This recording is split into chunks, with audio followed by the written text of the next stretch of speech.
Last कुछ lecture से हमने communication in client and server systems के टॉपिक को स्टार्ट किया था और प्रीवियस लेक्चर में हमने जो टॉपिक स्टडी किया था that is the RPC remote procedure call, जिसमें हमने देखा था कि रिमोट प्रोसीजर जो है वो कैसे वर्क करता है।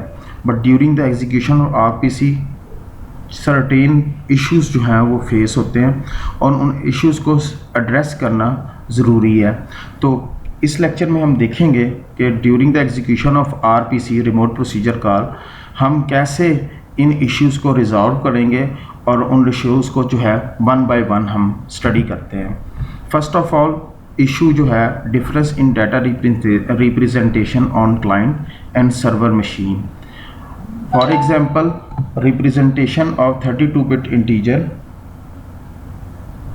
some systems known as a big endian use the high memory address to store the most significant byte, while other system known as little endian store the least significant byte at the high memory address. So that is the issue.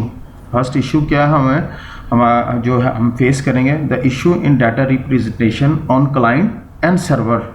Both system जो है वो 32-bit integer pattern है, but the way they represent in different किस तरह दोनों में। एक जो है in big endian use the high memory address to store the most significant byte, while the other known as little endian store the least significant byte at the memory address.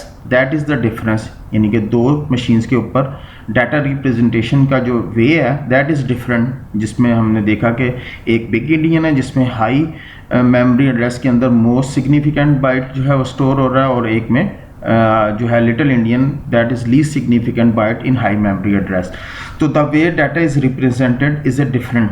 सो अगर ये हम IPC inter process communication local communication की बात करें तो ये problem जो है हम आईपीसी के अंदर नहीं करेंगे। क्यों? उसकी वजह क्या है? बेसिकली दोनों कम्युनिकेटिंग प्रोसेस जो हैं वो सेम मशीन पे हैं in IPC inter process communication. But ये प्रॉब्लम जो है यहाँ वहाँ पे नहीं होगी आईपीसी के अंदर, बट इन आरपीसी जब we are dealing the communication, जब दो प्रोसेस जो है दो डिफरेंट सिस्टम के ऊपर और डिफरेंट प्लेसेस के ऊपर मौजूद हैं, तो these system have different kind of data representation, यानी कि डाटा रिप्रेजेंटेशन जो है that will be a different, क्योंकि जब आप सेंडिंग समथिंग फ्रॉम एक सिस्टम से जो कि आप डाटा रिप्रेजेंट करता है in one way to the system that are representing data in different way, जिसको आप डाटा सेंड कर रहे हैं। So that is difference between both sending and receiving machines के ऊपर। There will be a certain issue जो है वो आएंगे अगर डाटा सेंड होगा।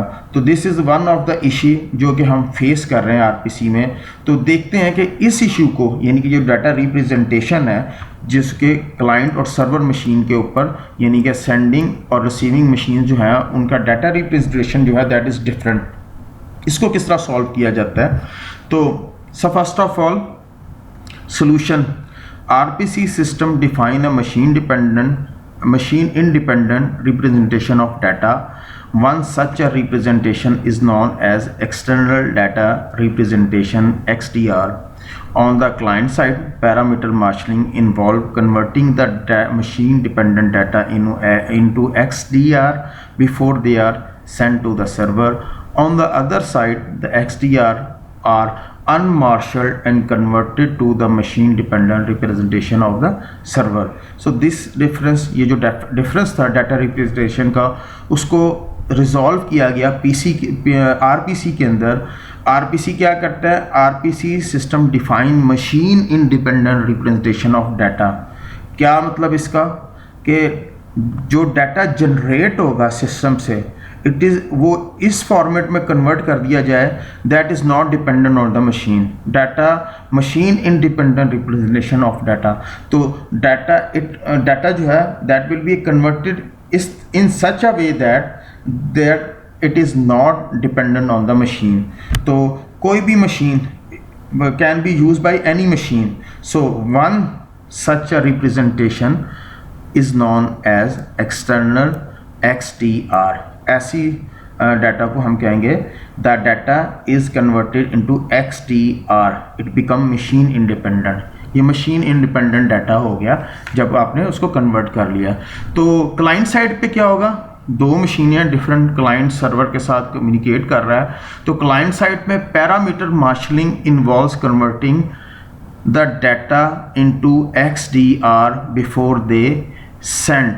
हमने पैरामीटर मार्शलिंग जो है आरपीसी में देखा भी था। पैरामीटर मार्शलिंग का ये होता है कि स्टब जो है वो प्रोसीजर्स की इंफॉर्मेशन जो है वो बाइंड करके उसको इस फॉर्मेट में कन्वर्ट करता है ताकि वो नेटवर्क के ऊपर ट्रैवल करके जो है डेस्टिनेशन पे पहुंच जाए। तो क्लाइंट साइड पे फर्स्ट जो है पैरामीटर मार्शलिंग जब होगी तो that will be converted into XDR। Data जो है वो किस में कन्वर्ट हो जाएगा, XDR।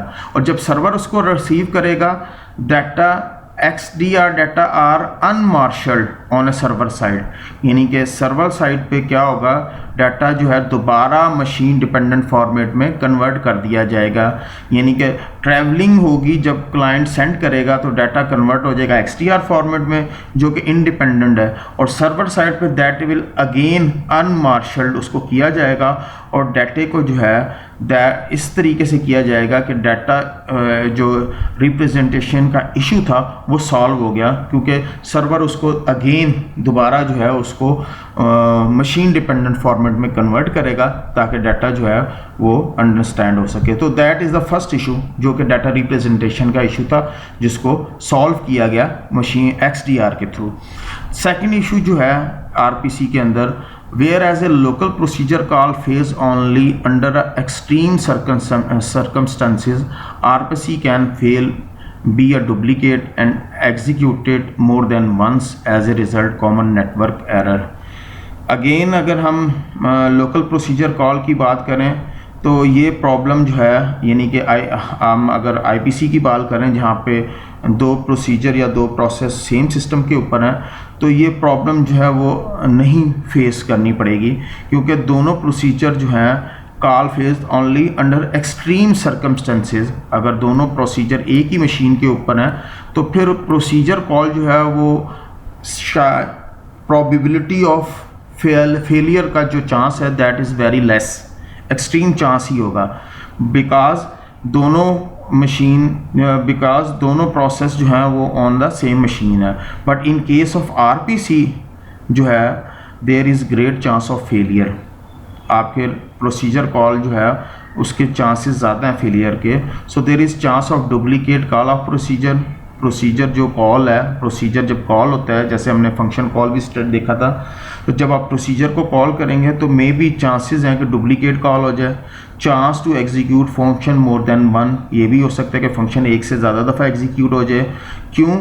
बिकॉज RPC जो है वो कनेक्टेड है नेटवर्क के ज़रिए, यानी कि नेटवर्क के ज़रिए कनेक्टेड है between the system connected through network. तो थिंग्स जो है the things are happening via network, जो भी हो रहा है वो नेटवर्क के थ्रू हो रहा है। तो chances of problems due to network जो है दैट अराइजेज जो है उसके चांसेस ज़्यादा हो जाते हैं। क्यों? क्योंकि नेटवर्क के थ्रू आप कनेक्टेड हैं। तो there are many problem arise due to network. तो ये इशू जो है वो किस तरह सॉल्व किया गया जो नेटवर्क की वजह से आता है। So when this kind of problem occur due to error, तो हम क्या करते हैं, हम क्या करेंगे, the operating system must ensure that message are acted on exactly once rather than at most one, and most procedure call have exactly once functionality but it is more difficult to implement। हाँ जी, but हम क्या करेंगे, we are going to operating system must ensure,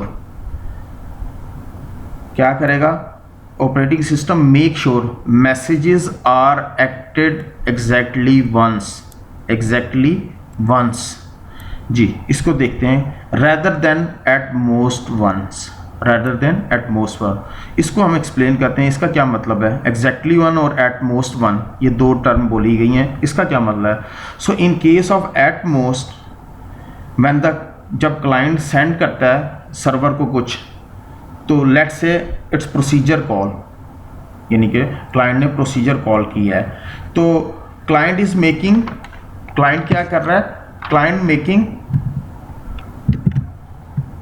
procedure call to the server, client making procedure call to the server, यानी कि client क्या कर रहा है, प्रोसीजर कॉल कर रहा है। जो server will receive the call in normal circumstances, जबकि हम ये अज्यूम कर लेते हैं कि कोई एरर जो है वो आया ही नहीं, यानी कि क्लाइंट ने प्रोसीजर कॉल किया, कोई एरर हम नॉर्मल सर्कमस्टेंसेज कंसीडर करते हैं और अज्यूम करते हैं कि कोई एरर नहीं आया, then server get the call, वो कॉल जो है सर्वर रिसीव करेगा और वो एग्जीक्यूट करेगा, execute the call on the client side, it keep on sending a message just again and again।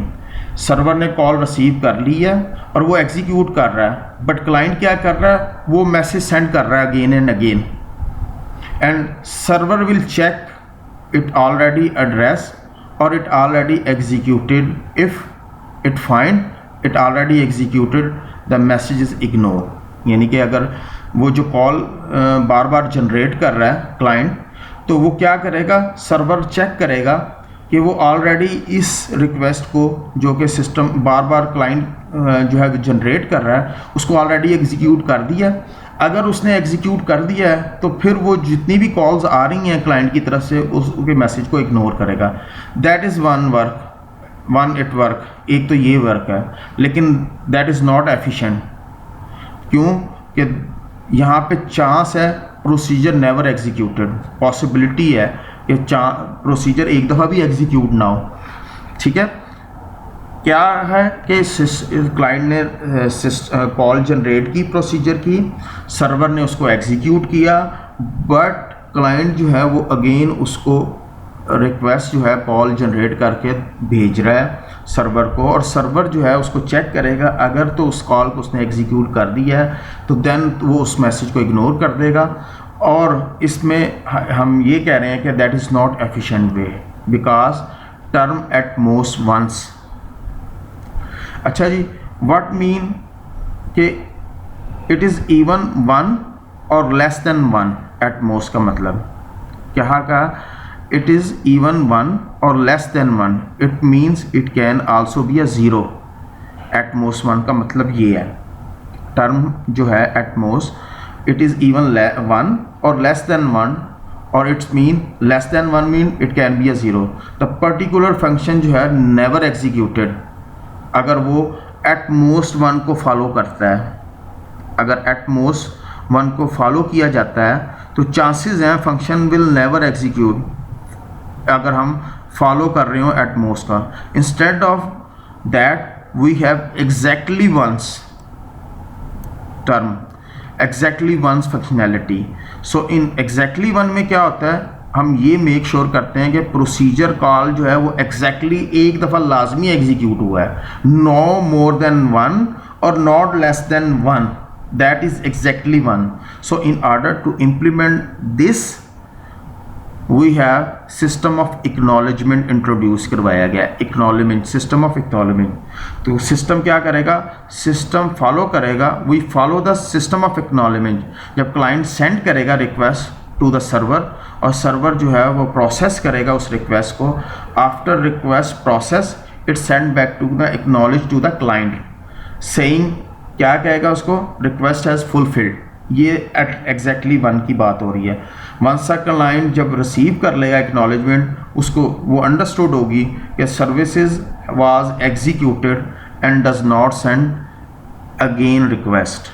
तो एट मोस्ट वन में क्या हो रहा था कि वो बार बार सेंड कर रहा था, और अगर एग्जीक्यूट भी हो गया तो तब भी वो सेंड कर रहा है और सर्वर जो है उसको इग्नोर करता है। बट यहाँ पे जो है एक्नॉलेजमेंट जो है सर्वर वो भेजेगा क्लाइंट को, और क्लाइंट जब एक्नॉलेजमेंट रिसीव कर लेगा इट्स मीन कि उसकी वो जो रिक्वेस्ट थी वो फुलफिल हो गई। But if client does not get the acknowledgement it keep on sending a request again and again, जब तक वो एक्नॉलेजमेंट उसको मिल ना जाए तो वो क्या करता रहेगा, अपनी जो है रिक्वेस्ट को बार बार सेंड करता रहेगा। So make sure when it finish it send back acknowledgement. Server ये मेक श्योर करेगा कि जब वो अपनी प्रोसेसिंग उस रिक्वेस्ट को प्रोसेस कंप्लीट कर लेगा वो लाजमी एक्नॉलेजमेंट को वापस भेजेगा। सो इस तरह message are acted as exactly one, that is term the message are acted on exactly once, so that is mean by that. So in much better way to handle or tackle the problem, so that is the way जिसके ज़रिए हम इस problem को solve कर सकते हैं। so in this we handle a network error। ये जो नेटवर्क एरर आ रहा था कॉमन नेटवर्क, जिसकी वजह से हो सकता है प्रोसीजर एग्जीक्यूट ही ना हो क्योंकि दो प्रोसेस दो डिफरेंट सिस्टम के ऊपर है और ग्रेट चांस ऑफ फेलियर है ड्यू टू नेटवर्क की वजह से। तो इसको मेक श्योर करना चाहिए कि अगर रिक्वेस्ट जनरेट हुई है, आया वो कंप्लीट हुई है कि नहीं हुई, उसको मेक श्योर करने के लिए हमने एग्जैक्टली वंस की जो है मेथड को यूज़ किया। तो that is the second problem जो कि हमने एग्जैक्टली वंस के ज़रिए प्रोसीजर को एग्जीक्यूट किया जो कि ड्यू टू नेटवर्क की वजह से आता है। नेक्स्ट इशू हम देखते हैं कि नेक्स्ट इशू क्या है। नेक्स्ट इशू जो है with understanding a procedure call some form of binding take place during a linking, loading or execution time so that procedure call name is replaced by the memory address of the procedure call.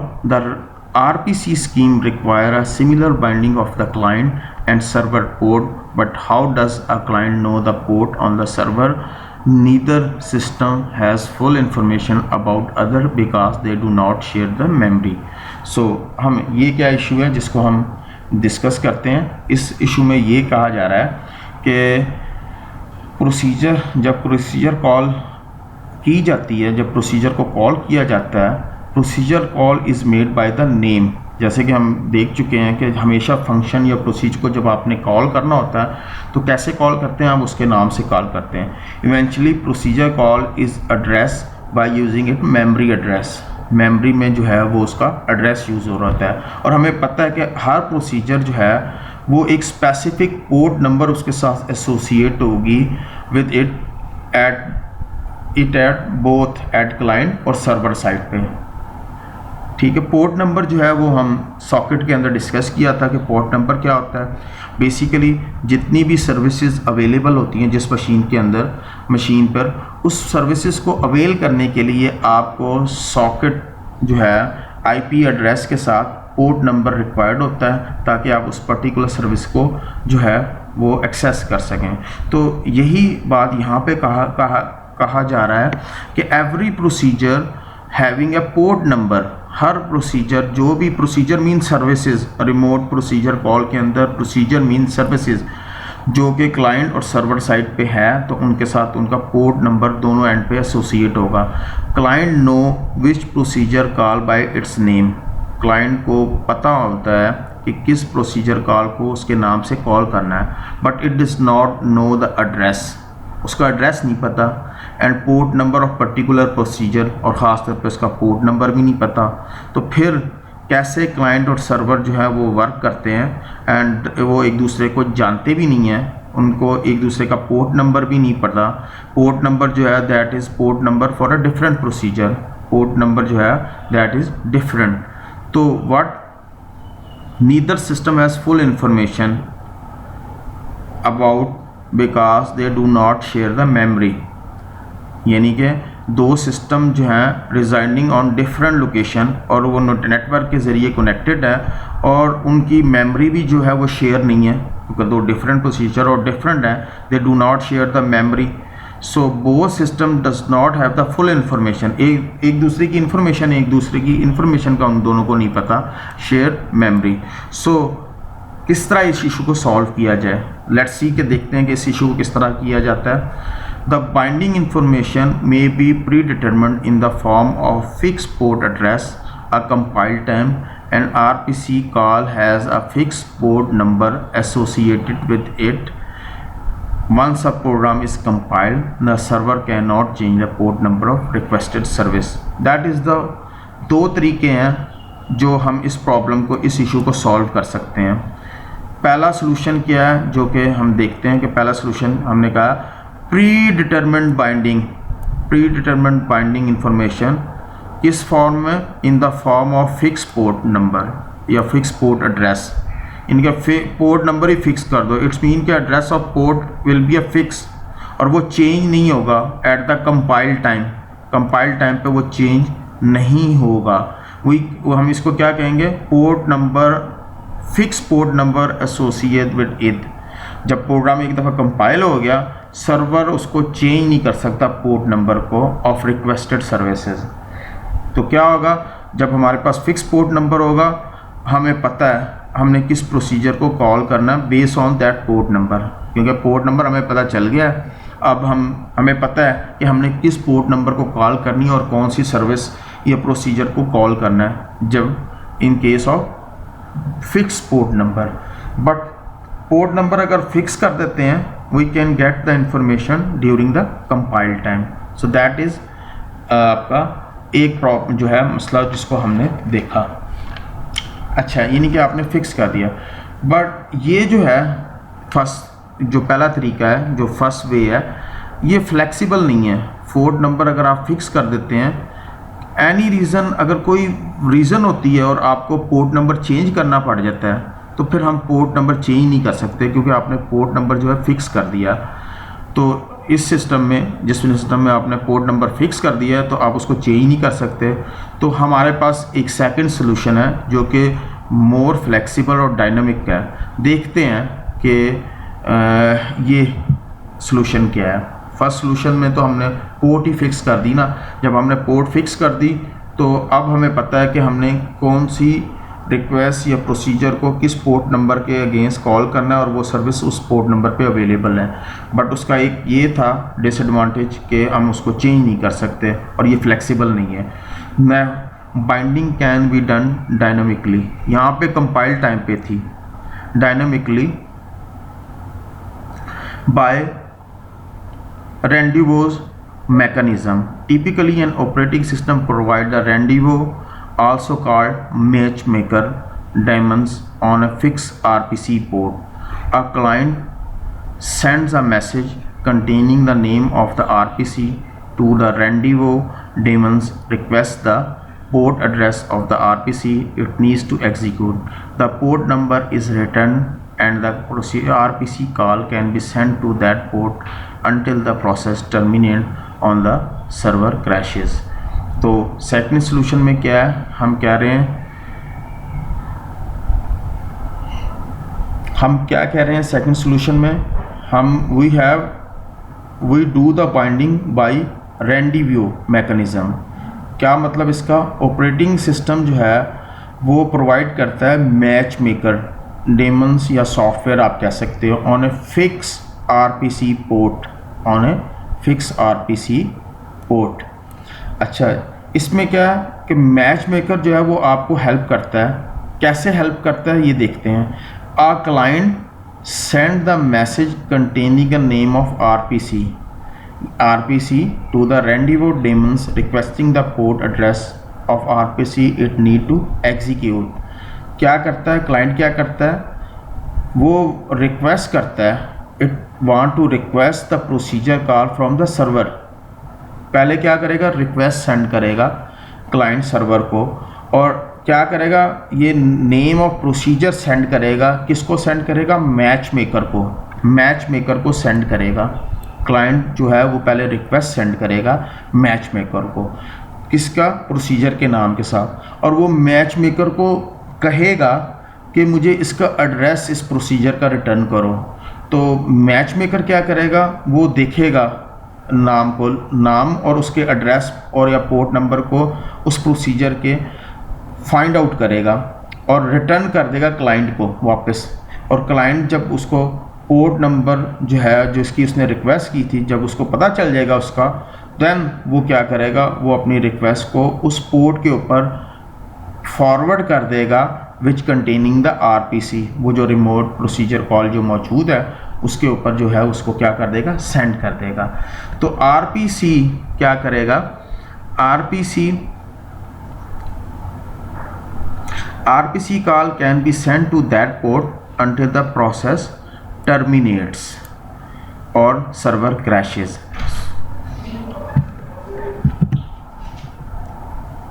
तो ये जो है that is better mechanism. क्यों? हमें कोई fix port number नहीं है चाहिए इसमें, इस मैकेनिज़्म में, क्योंकि मैच मेकर जो है वो हमेशा एक प्रोसीजर का नाम और उसका पोर्ट नंबर फाइंड आउट करके आपको सेंड कर रहा है and it return to the client even port और एड्रेस। अगर चेंज भी हो जाता है किसी प्रोसीजर का, it's okay because it will store in match maker, और मैच मेकर जो है वो हेल्प कर रहा है क्लाइंट को कि वो फाइंड आउट करे उस पर्टिकुलर प्रोसीजर का port number. So in this way problem has been solve, ये प्रॉब्लम जो है हमने सॉल्व की गई। हमने आरपीसी की वर्किंग देखी और आरपीसी के इश्यूज देखे। हम अब एक इंटायर जो आरपीसी की एग्जीक्यूशन होती है उसको हम देखते हैं कि कैसे एक आरपीसी की एग्जीक्यूशन जो है वो क्लाइंट और सर्वर साइड पे होती है। तो फर्स्ट ऑफ ऑल अगर यहाँ पे ये क्लाइंट है और मैसेजेस हैं और साथ सर्वर है, तो user call kernel to send the RPC message to the procedure X. तो यूज़र कॉल जो है वो कर्नल को गई और उसने मैसेज जो है प्रोसीजर एक्स जो है उसकी रिक्वेस्ट या रूटीन जो है वो एग्जीक्यूट करनी है और उसकी रिक्वेस्ट भेजी। जो कर्नल है सिस्टम का, kernel send the message to the match maker to find out the port number. तो ये मैसेज जो है क्लाइंट की तरफ से आया गया किसको, सर्वर को, और मैच मेकर का पोर्ट नंबर जो है वो सर्वर के ऊपर होगा और उसमें जो है एड्रेस फॉर आरपीसी एक्स, यानी कि दैट इज़ द प्रोसीजर या सर्विस या रूटीन जिसकी रिक्वेस्ट क्लाइंट ने की है, जिसको उसने एग्जीक्यूट करना है। तो मैच मेकर जब उसको सर्वर साइड पे जब वो रिसीव करेगा उस मैसेज को, ये जो मैसेज क्लाइंट की तरफ से आया है, वो देखेगा look up the answer, what will the answer, किस आंसर को वो फाइंड आउट करेगा, what is the port of x, x का पोर्ट क्या है जो कि क्लाइंट को चाहिए क्योंकि क्लाइंट इसको एग्जीक्यूट करना चाह रहा है। जब वो उसको फाइंड आउट कर लेगा तो match maker replies to the client with port P, वो जो पोर्ट उसने फाइंड आउट की है that is consider suppose P, तो मैच मेकर उसको रिप्लाई वापस करेगा। अब ये सर्वर की तरफ से मैसेज है किसको, क्लाइंट को, और क्लाइंट किस पोर्ट को रिस्पांस जाएगा, कर्नल जो है वो क्लाइंट साइड पे है, और रिप्लाई में क्या है आरपीसी एक्स और उसका पोर्ट जो उसने फाइंड आउट किया पी, वो उसको जो है सेंड करेगा क्लाइंट को। Kernel places a port P in user RPC message. अब यूज़र ने या क्लाइंट ने जो मैसेज सेंड करना था, यानी कि ये प्रोसीजर एक्स को एग्जीक्यूट करने के लिए, तो वो क्या करेगा, वो पोर्ट जो कि मैच मेकर ने फाइंड आउट करके रिटर्न किया, कर्नल उस आरपीसी को उस पोर्ट के ऊपर सेंड कर देगा। अब ये जो है मैसेज क्लाइंट की तरफ से सर्वर को जा रहा है और पोर्ट पी जो कि मैच मेकर ने सेंड किया था क्लाइंट को, और क्लाइंट उसके ऊपर मैसेज सेंड कर रहा है, और ये वो कंटेंट है मैसेज के। और डेमन जो है दैट इज़ द सॉफ्टवेयर जो कि सर्वर साइड पे है, उसका पर्पस क्या है, listening to the port P port के ऊपर जो है वो लिसनिंग कर रहा है। जैसे ही ये मैसेज क्लाइंट की तरफ से आएगा वो रिसीव करेगा, और daemon process the request and process send the output. जो भी प्रोसीजर ये एक्स की रिक्वेस्ट गई थी पोर्ट के ऊपर, वो सर्वर साइड पे वो प्रोसेस रिक्वेस्ट होगी, वो प्रोसेस होगी, और उसका जो भी रिज़ल्ट आएगा, जो भी आउटपुट आएगा, that will send again back. अब ये जो है किसकी तरफ से है, फ्रॉम आरपीसी की तरफ से है, पोर्ट पी की तरफ से क्लाइंट को गया है मैसेज टू क्लाइंट, और पोर्ट जो है कर्नल जो क्लाइंट साइड पे जो है वो कर्नल पोर्ट है जिसको ये आउटपुट जो एक्स की तरफ से प्रोसीजर कॉल हुआ था, जो एग्जीक्यूट हुआ था सर्वर पे, उसका जो भी आउटपुट आया वो कर्नल रिसीव करेगा, और कर्नल रिसीव करने के बाद क्लाइंट साइड पे, यानी क्लाइंट साइड पे कर्नल रिसीव करेगा उसको, और वो यूज़र को पास ऑन कर देगा, और यूज़र जो है उसको उस मैसेज को या उस सर्विसेज को जो उसकी रिक्वेस्ट की थी वो उसको रिसीव कर लेगा।